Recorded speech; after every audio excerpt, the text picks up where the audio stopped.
O que Miqueias está fazendo aqui é uma lamentação. Ele está chorando por aquilo que se tornou o quadro daquela nação.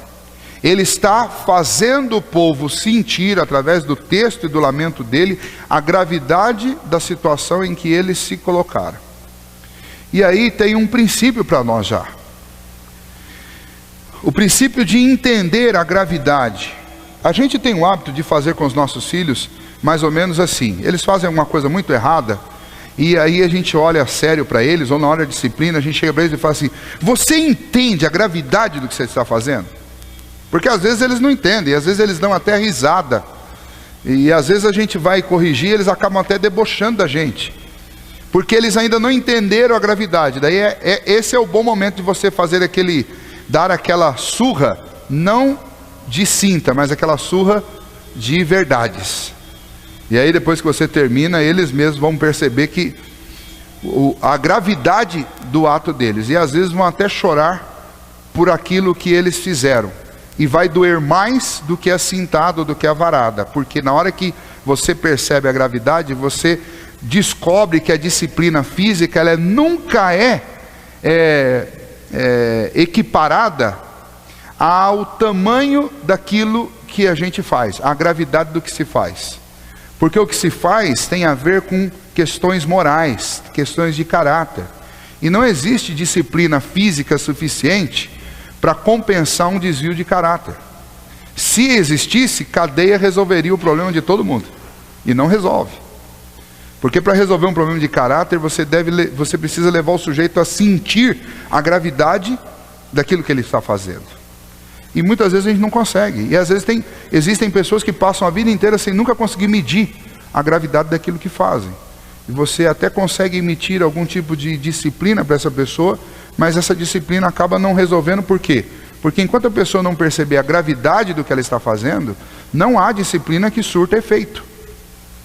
E o que Miqueias está fazendo aqui é algo interessante. Ele está dando a demonstração. Ele mesmo está lamentando e chorando a gravidade da situação em que Israel e Judá se meteram.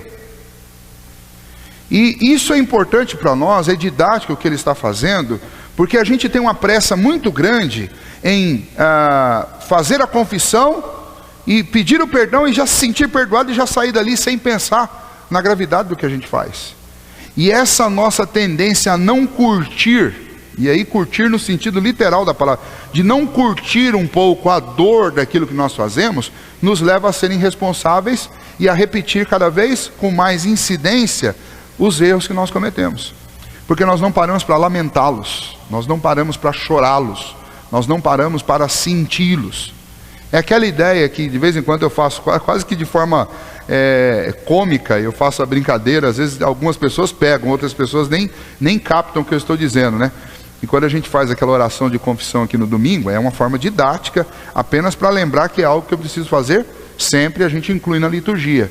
Mas de vez em quando eu acabo fazendo alguma instrução e digo assim: olha, não adianta a gente chegar aqui e querer fazer confissão de pecados no atacado, né?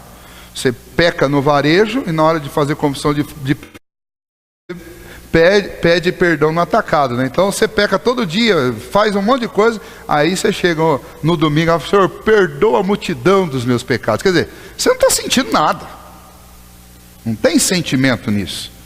Isso é uma dialética, não tem sentido, não tem sentimento. Mas como você dobra o joelho diante de Deus, ou lá no seu quarto, mas você começa a relembrar, e aí fora do contexto em que os fatos aconteceram, você consegue sentir a gravidade. Aí você começa a falar: Senhor, me perdoa por aquela resposta grosseira, estúpida que eu dei tal hora. E daí você percebe: foi grosseiro isso, para que eu falei aquilo? Porque sem a emoção do momento, Senhor, me perdoa pelo exagero na hora do almoço, eu não precisava ter entupido de comida e ter que tomar remédio à tarde para não passar. O Senhor me perdoa por ter omitido ou mentido sobre...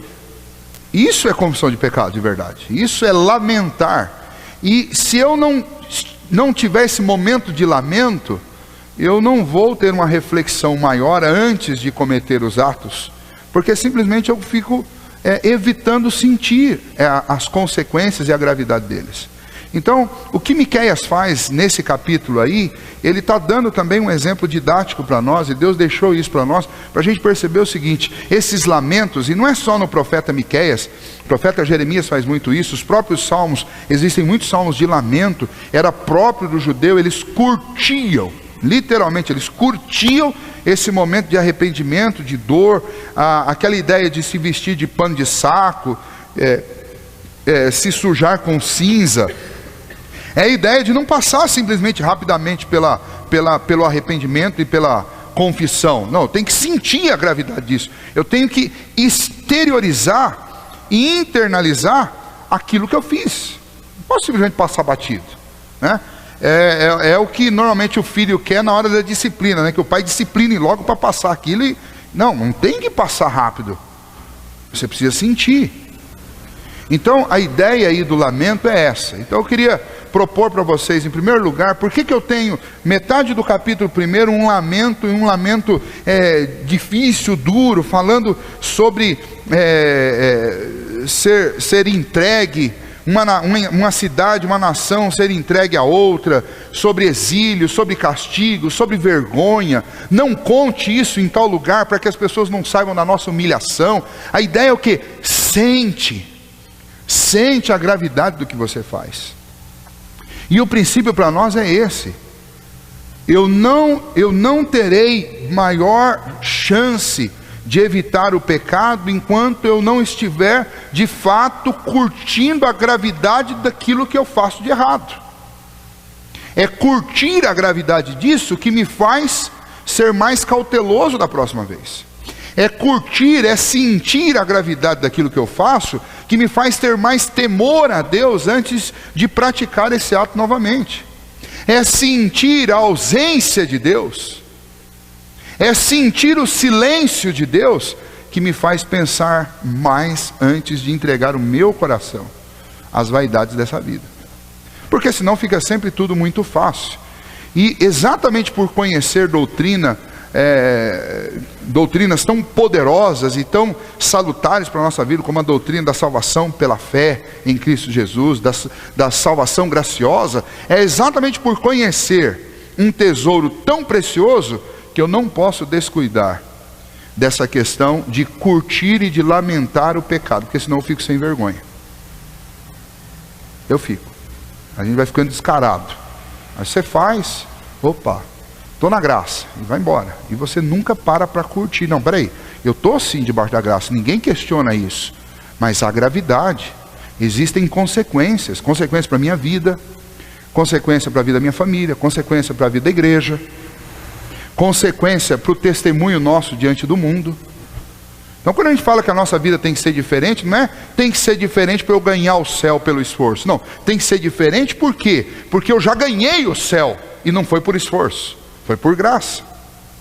E eu, para ganhar outros para essa fé, eu não posso criar obstáculos. E os meus tropeços vão ser sempre um obstáculo para que outros venham a Cristo, ou obstáculos que vão fazer com que aqueles que estão se desanimem. Então é um cuidado que a gente precisa ter, mas esse cuidado passa pelo lamento. Eu preciso lamentar, eu preciso sentir. E se eu não sentir, aquilo que a gente não sente, aquilo que a gente não curte, a gente simplesmente esquece, não dá valor e não dá a devida atenção. E a gente sabe muito bem disso. Quem aqui é pai, quem aqui é mãe, sabe muito bem disso. Porque se a gente afrouxar e querer resolver as coisas rapidamente com os filhos, eles não aprendem. Não vão aprender. Por mais duro que seja a disciplina, mas a dor física, se ela não vier acompanhada com o curtir e o reconhecimento da gravidade, ela não resolve. Ela vai ser apenas uma punição física, mas ela não vai solucionar as intenções do coração. Bom, é isso. O lamento se resume nisso, em fazer aquele povo sentir a gravidade.